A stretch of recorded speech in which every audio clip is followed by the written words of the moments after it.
Good morning, and welcome back to Daily Dhamma, a letter to our children.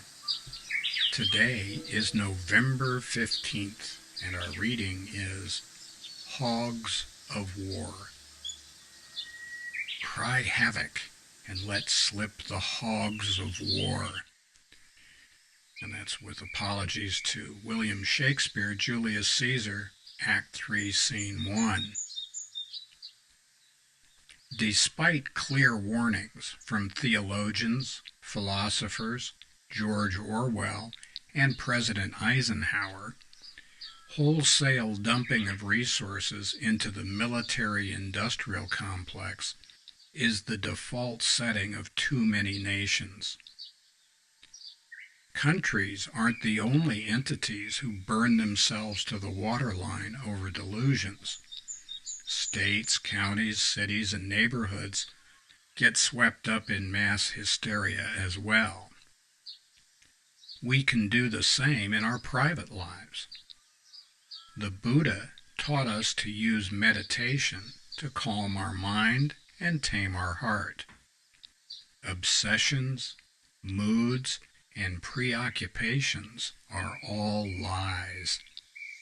The only defense is following the Eightfold Path.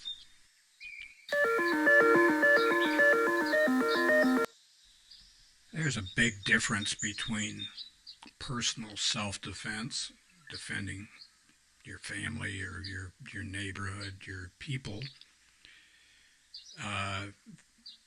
groups who seek self-determination. These are things that are understandable and that will often result in war, violence, death, all kinds of stuff like that. There's a difference between that and the hogs of war.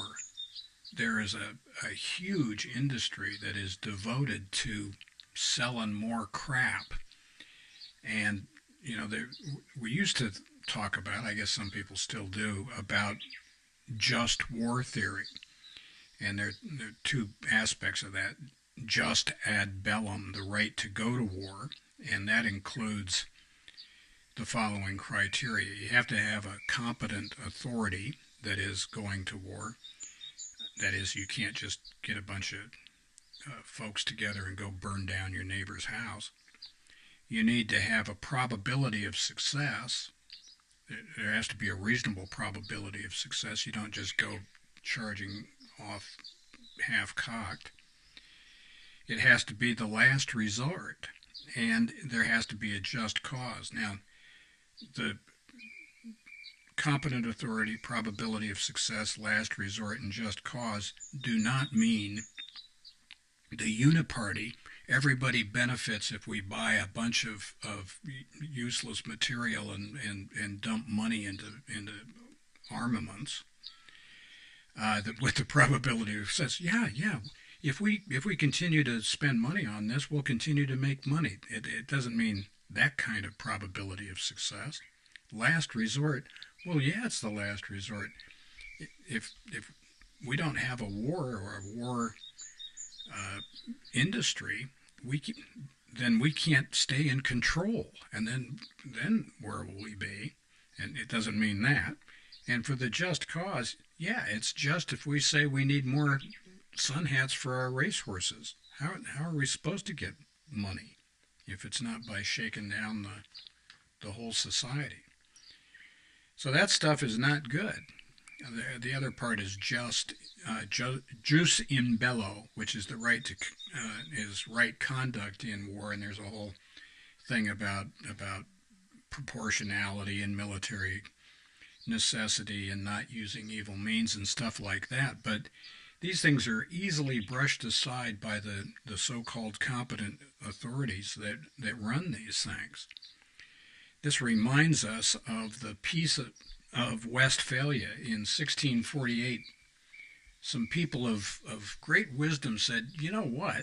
How about if everybody minds their own business, keeps their hands to themselves?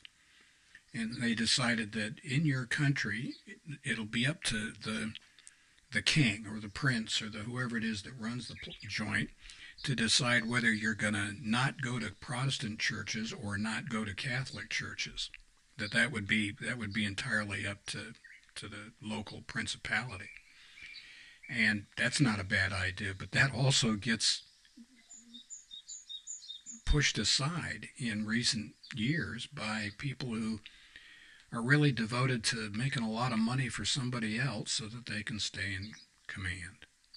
We're not down with that. The Hogs of War are not our friends. Thank you for being with us today.